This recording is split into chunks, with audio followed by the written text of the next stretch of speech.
impamvu Mose yabajyaga imbere ariko nawe hari igicu n'inkingi yamujyaga imbere nayo ikamuyobora nawe akagenda kuri icyo gicu cyangwa inkingi cyangwa umuriro ikamwereka inzira. Nshuti yanjye, niba uri mu kibazo yoboza Imana inzira, yoboza Imana inzira, hagarara ku ijambo ry'uko Uwiteka ari kumwe nawe gusa. Njyewe uyu munsi nje kukubwira ngo komera. Nubwo ubona ibintu zanze ariko komera, kuko muri uko gukomera urakomeza benshi muri we, urakomeza benshi.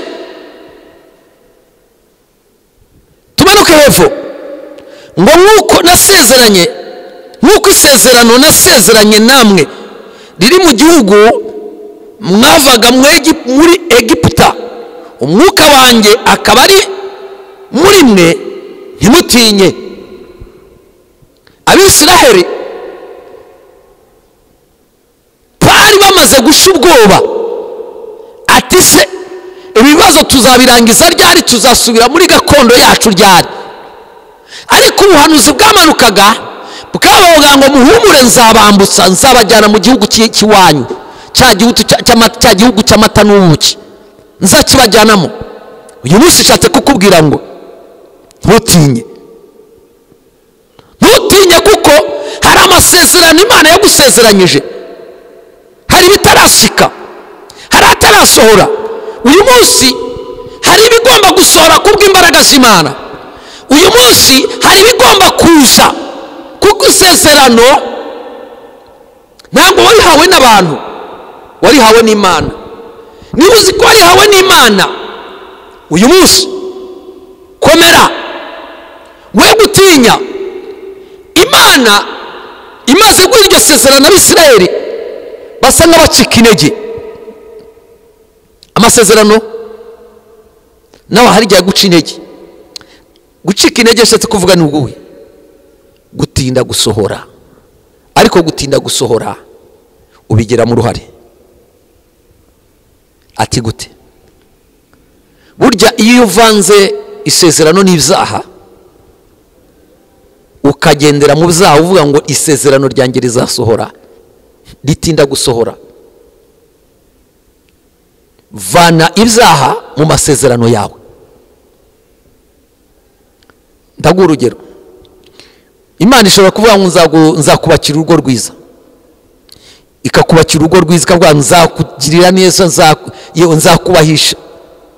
Nshuti yanjye, nugendera kuri ibyo gusa, ntukore ibyo gukiranuka ngo bihamanye bigendane n'ijambo ry'Imana cyangwa n'ubuhanuzi ufite, wowe ukibwira ngo narabwiwe n'Imana gusa, uzategereza uzabura rya sezerano.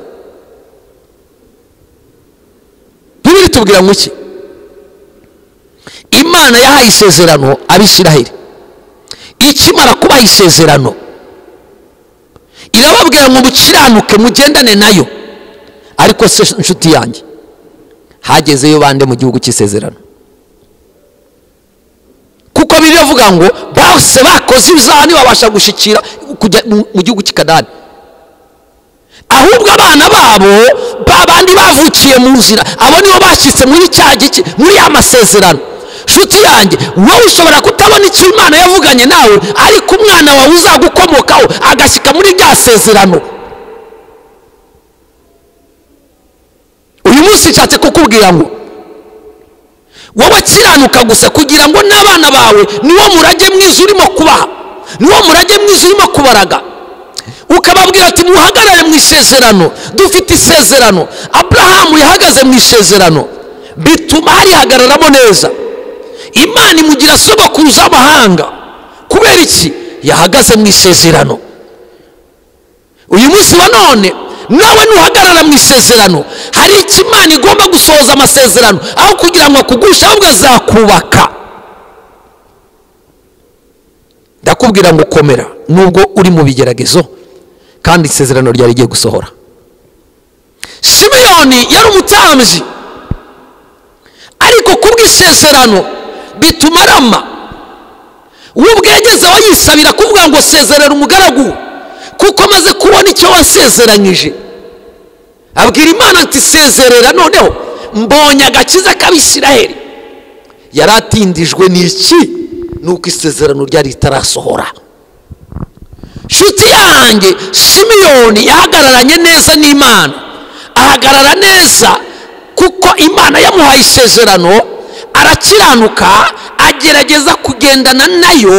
Imana ibasha kugira gute? Kumusohoreza amasezerano yamusezeranyije. Nubwo isezerano ririho, ariko suko ibigeragezo bitariho, biragusaba ubwenge n'imbaraga no kongera kugaruka imbere y'Imana kugira ngo uhagarare neza mu gukiranuka, kugira ngo Imana igusohoreze amasezerano yawe. Wowe uri mu bibazo, wowe uri mu bigeragezo, uyu munsi wa none komera kandi ntutinye. We gucibwa intege n'ibyo urimo kubona, gusa wowe kiranuka gusa, ugenzure niba ugihagaze mu isezerano neza mu gukiranuka mu muhamagaro w'Imana. Hagarara mu muhamagaro w'Imana neza, kuko mu guhagarara mu muhamagaro neza w'Imana, Imana ibasha kukuzamura, ibasha gusohoza icyo wazuganye nawe, ibasha kukugirira neza. Ibintu bishobora guhinduka. Aho wicaye mu mudugudu wanyu, ibintu byahinduka kuko hari icyo Imana yavuganye nawe. Aho ugenda muri famille yawe, ibintu bishobora guhinduka kuko hari icyo Imana yavuganye nawe. Ndagira ngo nkwibutse ngo hari amasezerano wasezeranye n'Imana, hari amasezerano wagiranye n'Imana, hari icyo wavuganye n'Imana, icyo kiraje gisore. Ndakubwira ngo komera. Nubwo ubona kugira ngo kize gisore hari ingorane zirimo kuza zibizigana ari nyinshi, ibibazo ni byinshi, ingorane ni nyinshi zikwirunzeho, urabona nta hepfo na ruguru ufite, ariko hejuru hari Imana ibasha kugukura muri ibyo bibazo. Hari Imana ibasha kugutabara, hari Imana ibasha guhindura amateka yawe, ubuzima bugahinduka. Umugabo umwe witwa Yosefu, njya muvugaho cyane. Uyu Yosefu yahuye n'ibigeragezo nawe byinshi. Isezerano biratubwira ngo ryaramugerageje cyane. Wari uzi ko isezerano rigerageza? Kugira ngo rishyike ribanza kukugerageza. Ariko nagira nkubwire ngo ntukangwe n'ibyo zose. Niba waravuganye n'Imana, ufite bwoba ki? Niba hari icyo Imana yavuganye nawe, ufite bwoba ki? Hagayi yaguhumurije. Namwe baturage mukomere, batambyi mukomere, bashumba mukomere, apotre bishop mukomere. Yesu aje kubarwanirira. Wowe uri mu ngorane, mu kazi ukora ufite intambara, aho utambuka ufite intambara, kandi utikururiye, ari umwanzi arimo kukurwanya gusa. Mva nkwibwirire, mu ikaritsiye uvukamo ufite intambara, impande zose ni intambara, mu gihugu utuyemo ufite ibibazo, ni intambara, n'ibigeragezo. Izo ntambara nkubwira ngo n'ibigeragezo urimo gukubitana nabyo. Uyu munsi wa none Hagayi yaje kuguhumuriza. Zebabuloni, Imana ije kugira gute? Kukugirira neza. Zerubabeli we, Imana ije kukugirira neza. Imana ije kukugirira neza. Uyu mugaragu w'Imana Yosefu yihanganiye mu bigeragezo, aratuza, asaba Imana imbaraga, arihangana. Muri uko kwihangana kwiwe, Imana iramuneshereza. Burya iyo wubashye Imana mu kigeragezo, Imana irakubahisha, kandi isezerano ryawe rirasohora. Yosefu ujyana yafite isezerano se? Yosefu yafite isezerano, kandi iryo sezerano ryaramugerageje cyane, ariko ntabwo yacitse intege. Ntabwo yacitse intege, yaratujije, arihangana, arasenga, arakiranuka. Bibiri tubwira ngo yakiranutse mu rugo rwo kwa Potifari ku mwami, akiranuka. aho yajyaga hose nta numvaga yasubizaga nabi, yaratuzaga agaceceka kuko yazi intambara arimo kurwana nazo, kuko yazi ibigerageza arimo gukubitana nabyo. Uyu munsi wa none nje kukubwira ngo Yosefu yari yicaye, yararangije neza, aratuza, aba visi perezida w'igihugu. Mu bigeragezo byawe nukiranuka nta cyabuza Imana kugutabara. Imana ije kukurengera kandi Imana ije kukwambika imbaraga. Kiranuka gusa, uhagararane n'Imana.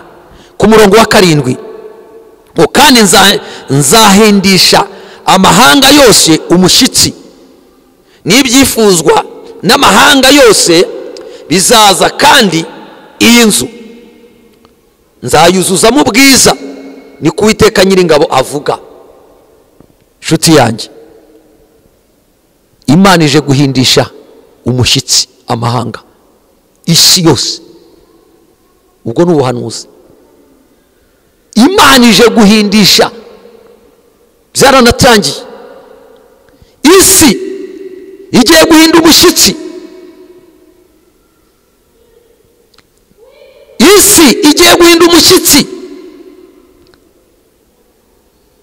Nzahindisha amahanga yose umushyitsi, n'ibyifuzwa n'amahanga yose bizaza, kandi iyi si, iyi nzu nzayuzuzamo ubwiza. Inzu barimo kukubwira nite? Umuntu w'Imana ntabwo azakangwa n'uwo mushyitsi no gutigisa ku isi. Imana ije ariko umuntu uzaba ari ku masezerano, Imana izamurwanira kandi izamurengera. Mu gihe isi izaba irimo gutigita, mu gihe isi izaba irimo gutigita, umushyitsi isi yose ariko uzahagararana n'Imana, Imana izamurengera kandi izamurokora. Uzaba ahagararanye n'Imana neza, Imana izamugera akagendana n'Imana, azamera nka Enoki. Enoki yagendanye n'Imana imyaka 100, ariko Imana iramwimura kubwo gukiranuka gusa. Uyu munsi ndagusaba, ndonge nkubwira ngo komera, ukiranuke, ukiranuke, kuko mu gukiranuka kwawe niho ugiye kubona igisubizo cyawe. Ndangije nkubwira ngo Imana ikomera umugisha, kandi nawe uri mu ntambara komera. Wowe uri mu bigeragezo komera. Ibigeragezo biratandukanye, intambara ziratandukanye. Ni byinshi mu rugo iwawe, ni byinshi aho utuye, ni byinshi mu tuzi, turakubitana na byinshi. Menya ko urimo kurwana n'isi n'umubiri na Satani, ariko menya kubyitwaramo neza, uhagarare neza muri izi ntambara urimo kurwana nazo. Imana ije kugukomeza kandi ije kukurwanirira. Humura, Yesu abaha umugisha kandi Imana ibagire neza. Ndangije nkubwira ngo Imana iguhe umugisha ko wankurikiye, kandi ukomere, wihangane. Nomero yanjye ni 0788 30 90 59. Reka subiremo: 07 82 30 90 59. Shalom shalom. Naho utaha, Imana ikomere umugisha. Amen.